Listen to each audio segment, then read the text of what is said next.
फिर कहा है कि वो युद्ध के लिए तैयार है। पाकिस्तान के गृह मंत्री ने कहा कि सिंधु जल समझौता रद्द होने का मतलब युद्ध है और पाकिस्तान इससे पीछे नहीं हटेगा। रावलपिंडी हेडक्वार्टर में भी भारत को लेकर लगातार मीटिंग चल रही है। जब से जनरल मुनीर को पता चला कि भारतीय सेना 3 मोर्चों पर युद्ध के लिए तैयार है, उनके कोर कमांडरों में हड़कंप मचा हुआ है। देखिए रिपोर्ट।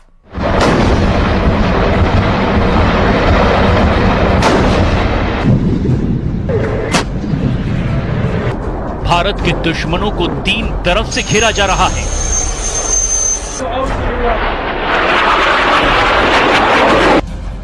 पाकिस्तानी सेना को पता है कि उसे बहुत बड़ा सरप्राइज मिलने वाला है।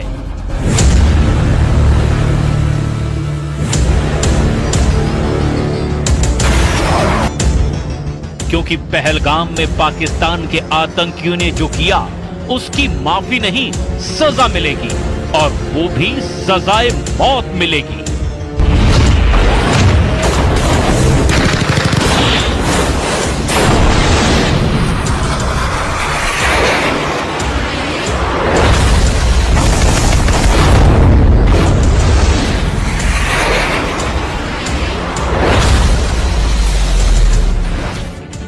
कुपवाड़ा के पास एलओसी पर पाकिस्तान ने गोलीबारी की और इसका उसे जवाब भी दिया जा चुका है।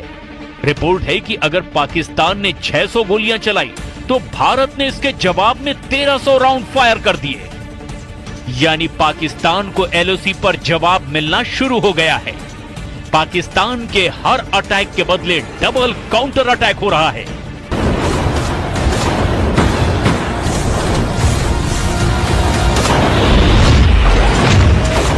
जमीन पर हो रहे एक्शन के बाद अब आसमान और समंदर में भारत के तेवर देख लीजिए, क्योंकि पहलगाम में हुए आतंकी हमले ने श्रीनगर और पठानकोट से लेकर अरब सागर तक बड़ा जाल बिछाना शुरू कर दिया है।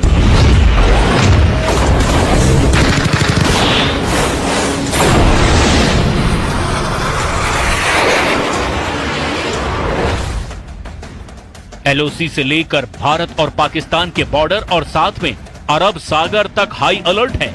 भारत के सबसे खतरनाक हथियार एक्टिव कर दिए गए हैं। एलओसी पर भारत की फौज अलर्ट है। पंजाब और राजस्थान सेक्टर में बीएसएफ की कड़ी निगरानी है और S-400 जैसे तमाम एयर डिफेंस सिस्टम भी अब 24 घंटे एक्टिव कर दिए गए हैं। भारत की टैंक रेजिमेंट भी अखनूर से लेकर गुजरात तक वॉर मोड में आ चुकी है।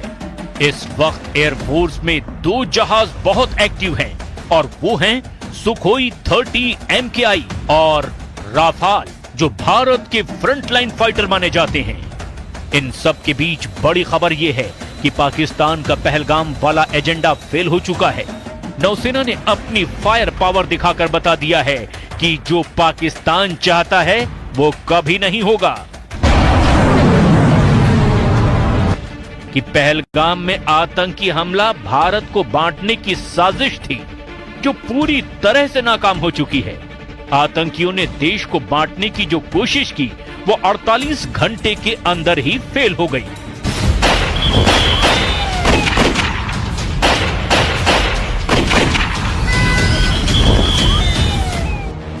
पहलगाम में धर्म पूछकर हत्या करना साफ साफ भारत को सांप्रदायिक रूप से बांटने की कोशिश है और आतंकियों के जरिए पाकिस्तान की रची गई इस साजिश को सीधे सीधे भारतीय नौसेना ने मुंहतोड़ जवाब दिया है।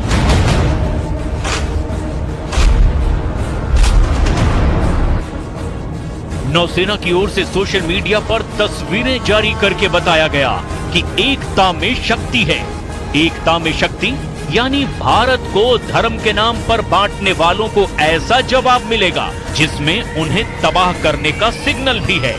इस तस्वीर में 5 डिस्ट्रॉयर हैं, 3 हैं विशाखापट्टनम क्लास और 2 हैं कोलकाता क्लास। ये दोनों तरह के डिस्ट्रॉयर भारतीय नौसेना के सबसे खतरनाक जंगी जहाज माने जाते हैं। नौसेना ने साफ बताया कि उसके वॉरशिप मिलकर दुश्मन से लड़ने के लिए तैयार हैं। दुश्मन के खिलाफ अब एक होने की जरूरत है, यानी मैसेज साफ है, बांटने वालों को अब बख्शा नहीं जाएगा। एक ही सफ में नौसेना के 5 जंगी जहाज। और इस फोटो के जरिए नौसेना ने अपनी रेंज और फायर पावर की एक छोटी सी झलक भी दिखाई है।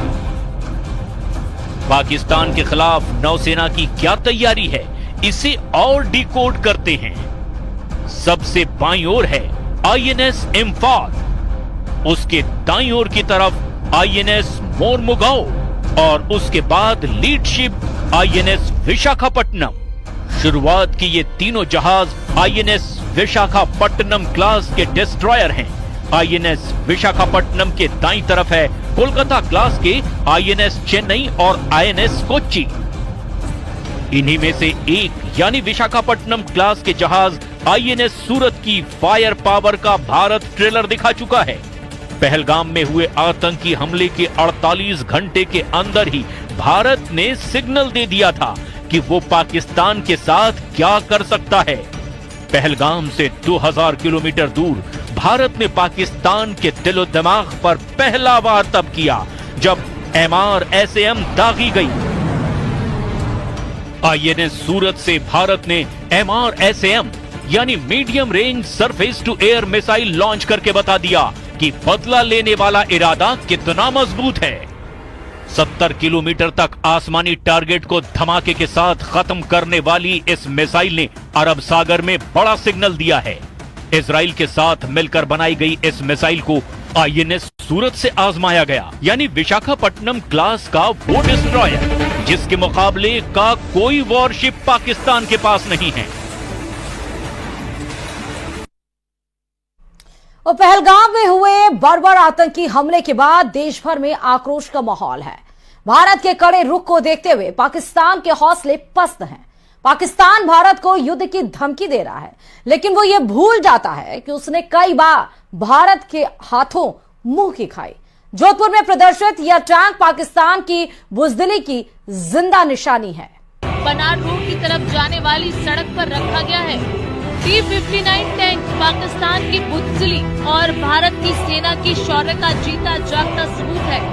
पाकिस्तान युद्ध अगर करता है या युद्ध की बात करता है तो हमें इतिहास के झरोकों में झांकने की जरूरत है कि पाकिस्तान की वीरता कैसी रही है और भारत के साथ पाकिस्तान के युद्ध रहे हैं, उनमें क्या परिणाम रहे हैं।